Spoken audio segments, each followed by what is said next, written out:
Welcome back to my YouTube channel guys. तर कसे आहात तुम्ही लोक? बरे असताना मला माहिती आहे. तर आज परत एकदा मी ब्लॉग काढतोय आणि तुम्ही बोलत असाल हा अचानक एवढा बरा कसा झाला आणि एवढं कसं चांगला बोलतोय. तर गाईज काल माझा डिस्चार्ज झाला आहे आणि मी परत एकदा माझ्या घरी आलो. खूपच दिवसानंतर मी माझ्या घरी बघतोय गाईज. काल रात्री आम्ही 10:30पर्यंत घरी पोचलो आणि 4:30ला डिस्चार्ज, 5:30ला डिस्चार्ज झाला आणि 10:30ला घरी पोचलो. कारण की परेलवरून इथं बदलापूरला यायला खूपच टाईम लागतो आणि माझ्या मम्मीने नवस केलेला की गणपती बाप्पा की माझ्या पोराला लवकर बरं कर. तर मी घंटी बांधेल तुझ्या मंदिरात. ती माझ्या मम्मीनी आणि माझ्या हातानेच बांधली आहे आणि ती घंटी माझा श्वास आहे गाईस, तिथं मी बांधलेली आहे. आणि माझ्या सोनी मावशीने पण नवस केलं की जर वेदांत बरा झाला की मी ते तिघं फॅमिली तुझ्या दर्शनाला मठात येतील. तर आम्ही मठातसुद्धा गेलो. तर आता मम्मीकडे जाऊन आपण बघूया की मम्मी काय जेवण बनवते. आणि आता पप्पा पण आलेले. तर पप्पा काय बोला पा. जय महाराष्ट्र. मी कैलास बळवंत रामाने जे आहेत मला बघून नाही हसायला येतं काही. आणि आज माझं फेवरेट भाजी आहे चिकन. आणि आता मम्मीने काय करायला घेतलंय मम्मी? खोबरं कापते, कांदा वाटण करते. हा काय जस्ट भाकरी पण झाल्यात आणि आता मी कांदे कापायला घेतले. पटकन तुला गोळी द्यायचा टाइम होतो ना, म्हणून चिकनची भाजी आणि भाकऱ्या बनवते आज. खूप दिवसांनी आपण घरचं जेवण जेवतोय. हॉस्पिटलमध्ये खाऊन खाऊन कंटाळा आलेला. हा ते पण बरोबर आहे काय. हॉस्पिटलमध्ये तिथं जेवण बरोबर होतं पण कंटाळा आला. माझ्या मम्मीच्या हातचं मी कधीच खाल्लं नव्हतं. तर मम्मी बोलली चल आज मी तुझ्या फेवरेट भाजी चिकन बनवते. तर मम्मी आता चिकन बनवते गाईस. आता मम्मी कांदा टाकले आणि मम्मीचं पण यूट्यूब चॅनल मी लवकरच खोलून देणार आहे, मनीषा रेसिपी म्हणून. तर त्याच्यात पण जाऊन सबस्क्राईब करायला विसरू नका. तर मम्मीला पण लाईक करा माझ्या. तर आता जाऊया आपण. हे बघा मंदिर गाईज, मी तुम्हाला पहिले पण दाखवलेलं आणि आत्ता पण दाखवतो गाईज. तर गणपती बाप्पा लवकरच येतोय. तर मी गणपती बाप्पाचे पण सुद्धा नवीन नवीन अपडेट्स देणार आहे तुम्हाला. आणि परत 15 दिवसांनी आम्हाला 2 वीकनी आम्हाला परत एकदा बोलवलं आहे हॉस्पिटलमध्ये. तर तेव्हा आम्ही परेल वर्कशॉप, गणसंकुर वर्कशॉप त्याचीही अपडेट देणार आहे गाईज. तर अजून काय नाही. आणि समोरच आमचं हे ग्राउंड दिसतंय ना तुम्हाला, तिथं लाईट लावली आहे. तिथं रात्रीची आहे ना आपलं दहीहंडी प्रॅक्टिस होते. तर तिथं सुद्धा मी तुम्हाला दाखवणार आहे. आणि उद्या माझा दादा येतोय.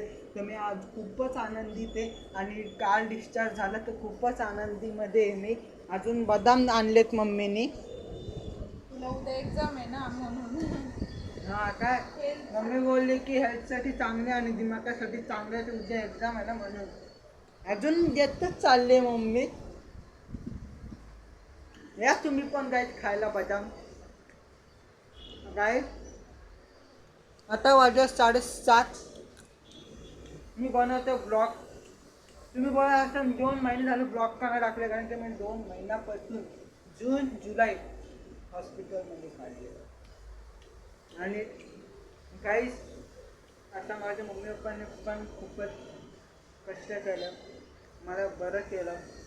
तुझ्या पप्पांनी पण बरं केलं. आणि माझ्या मम्मी पप्पांनी खूपच मेहनत करून मला हॉस्पिटलमध्ये ॲडमिट केलं.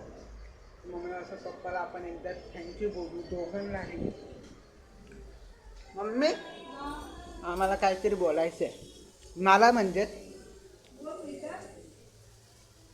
तुम्ही आणि पप्पांनी माझ्यासाठी एवढं केलं त्याच्यासाठी थँक्यू. ते आमचं कर्तव्यच आहे. प्रत्येक आई वडील आपल्या आपल्या मुलासाठी प्रयत्न करतात की आपला मुलगा मोठा व्हावा, लवकर बरा व्हावा. प्रत्येकाला आपण हॉस्पिटलमध्ये कसे दिवस काढले बघितलं ना. हो प्रत्येक आई वडिलांना वाटतं आपला मुलगा लवकर बरा व्हावा, सुखी राहावा, त्याचं आयुष्य, आमचं आयुष्य तुला लागावं असं वाटत असतं.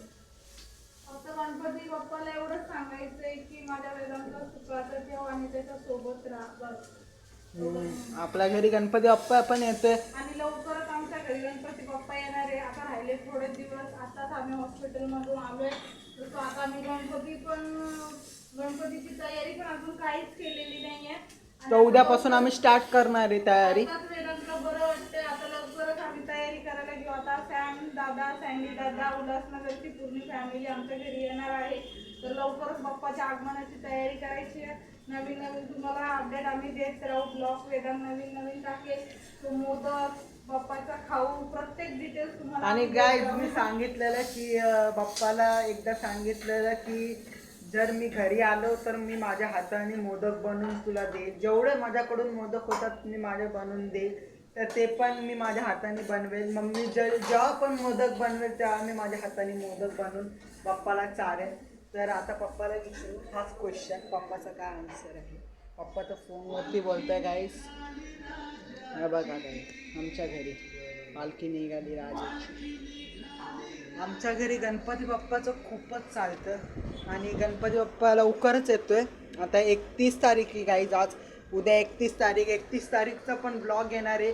आणि मी जसा स्कूलवरून आलो तसा मी तुम्हाला अपडेट देणार आहे की घराच्या मध्ये काय कसं काय होणार आहे.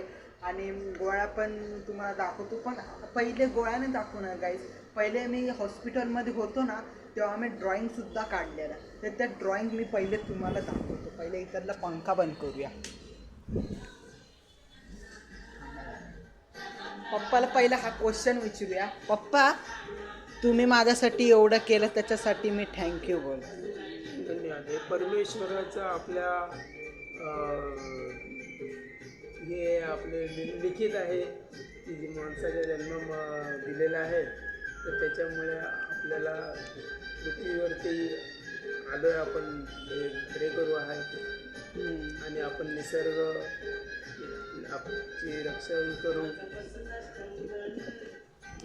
तर पप्पा यांनी एवढंच बोलले. पप्पाला असतात थोडे ब्लॉग बनवायला. तर पप्पाचं पण चॅनल आहे. पप्पा तुमच्या चॅनलचं नाव सांगा बरं. कैलास रामाले @gmail.com. तर मी ड्रॉइंग काढलेलं ते तुम्हाला दाखवतो गाईस. हे पकडा पप्पा 2 मिनटं. मी दिसतोय ना.